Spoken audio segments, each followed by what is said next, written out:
learned the dance at some point in time. Do you remember how you learned it? I doubt you read each step in a book and then tried it alone. You probably observed others dancing and then joined in when you thought you had a good understanding of the moves. There are many ways to gain new knowledge and learn behaviors and skills, and observation is one method. The social cognitive theory explains this. This theory is a theoretical perspective in which learning by observing others is the focus of the study. Social cognitive theory is grounded by several basic assumptions. One is that people can learn by observing others. Learners can acquire new behaviors and knowledge by simply observing a model. A model is a person who demonstrates behavior for someone else. In our electric slide example, the observer watched the models perform the dance in order to learn it. Assumption 2. Learning is an internal process that may or may not lead to a behavior. Learning may not occur immediately. The observer could process the new behavior, but his or her learning may not be affected until a later point or never at all. In our dance example, it may take our observer multiple parties at which the electric slide is being danced until he joins in, or he may never join in. There's also an assumption of goal-directed behavior. Social cognitive theorists propose that people set goals for themselves and direct their behavior accordingly. They are motivated to accomplish those goals. In our dance example, the observer is motivated to learn the dance, or else he wouldn't be observing it time and time again. In the classroom, learners are motivated by goals such as high GPA, popularity with classmates, or even being the class clown. These goals direct behavior. Another assumption of the social cognitive theory is behavior eventually becomes self-regulated. Social cognitivists, unlike behaviorists, believe that people eventually begin to regulate their own learning and behavior. Let's take our dancer, for example. Behaviorists would say the best way for him to learn the dance would be through continual reinforcement from other people, encouraging him to continue to improve. Social cognitive theorists, however, would say that he should observe the models, perfect his own moves, and compare them to the model's moves, and then give himself a pat on the back when he has mastered the entire dance. Our final assumption deals with reinforcement and punishment. Social cognitives believe reinforcement and punishment have indirect rather than direct effects on learning and behavior. People form expectations about the likely consequences of future responses based on how current responses are reinforced or punished. People's expectations are also influenced by the observation of the consequences that follow other people's behavior. This is referred to as vicarious experiences. Picture this scenario. 3 friends hit the gym after work: Macho Mindy, Fit Fred, and Tentative Tom. Macho Mindy heads directly to the 75-pound weights and begins curling as fast as she can. Soon, she has drawn a crowd, and this seems to encourage her to do more reps. Fit Fred heads to the treadmill. He enjoys running and often talks about the health benefits and increased energy he feels after each run. Tentative Tom just stands in the middle of the gym. He's not sure why he's even there. He wants to feel more energetic, but he also wants to gain more muscle to impress his friends. Mindy and Fred are motivated to work out, but their motivation is derived from different sources. Poor Tom isn't sure what motivates him yet. Not all motivation has the same effect on human learning and behaviors. In this lesson, we are going to talk about the effects of intrinsic and extrinsic motivation. Intrinsic motivation refers to motivation to engage in an activity for its own sake. People who are intrinsically motivated perform tasks and engage in behaviors because they find them enjoyable. Simply participating in the activity is reward enough. Fit Fred falls into this category. Fred enjoys running and is happy about how he feels afterwards. He needs no other motivator to continue running. On the other hand, extrinsic motivation is motivation promoted by factors external to the individual.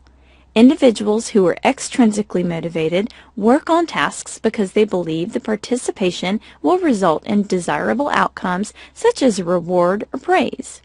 Macho Mindy is motivated by external rewards such as praise and a muscular appearance. It is easy to assume that intrinsic and extrinsic motivation fall along a continuum, with intrinsic motivation on one end and extrinsic on the other. However, there is no automatic relationship between the two. For any activity, an individual may have both high extrinsic and intrinsic motivation, low, or in between, on any given day. Let's go back to the gym. Tentative Tom is intrinsically motivated by the health benefits of working out, but he is also motivated extrinsically by building muscle to impress his friends. In the classroom, a student might study hard for a math test because he or she wants to have the highest grade in the class, but also because he or she really enjoys the subject.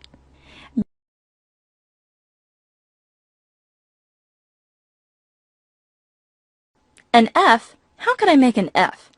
Oh, that professor hates me. Maybe it was because I didn't get enough sleep last night. This information is just too hard. I'll never get it. Does this sound like you? What do you attribute your successes and failures to? Attributions are the perceived causes that individuals select or construct for events in their lives. A basic assumption of attribution theory is that a person's understanding of the causes of past events influences his or her future action. The psychologist Bernard Weiner developed an attribution theory that mainly focuses on achievement.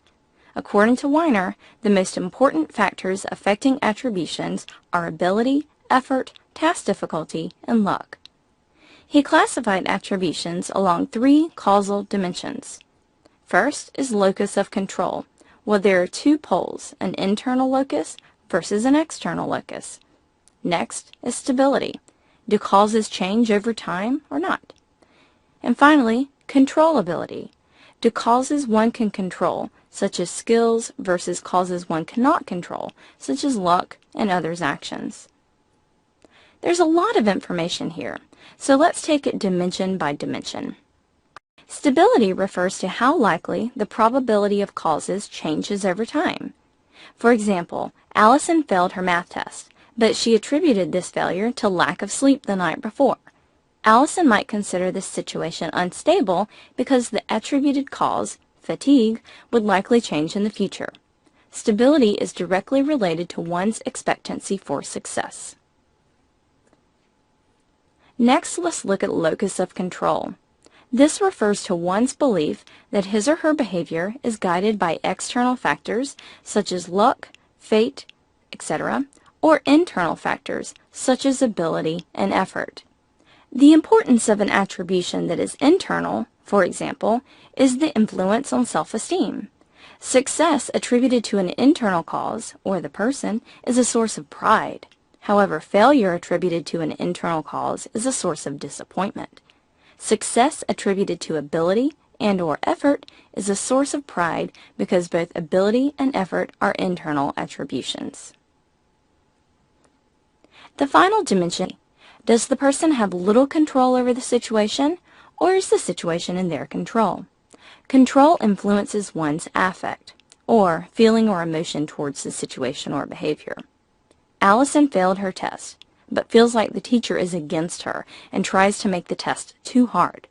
This, perceivably, is out of Allison's control, so in the future she may not try as hard to do well because she perceives the situation to be unchanging and uncontrollable, so why bother? To when you were 4 years old. What did you want to be when you grew up? Perhaps you wanted to be a famous actor or a ballerina. Chances are your sense of self at 4 years old was different from who you are now. This is because the sense of self is a dynamic developmental process. In this lesson, we will be discussing James Marsh's theory of identity in relation to the sense of self's changing from childhood to adolescence. According to Marsha, it is the adolescent stage that is critical in the development of the self for two reasons. First, it is the transitional zone between childhood and adulthood. The childhood values no longer work for teenagers, and the values of adults do not quite fit into their reality. It is during the teenage years that the adolescent literally needs to revisit childhood values and ideas and determine if those ideas will continue to serve them as they grow into adulthood. The second reason that adolescence is a critical developmental stage is because the sense of self that is formed during this stage will linger into adulthood. This is the period of time where the teenager emerges as a new person. It is when they decide who they want to be and what they want to do with their lives.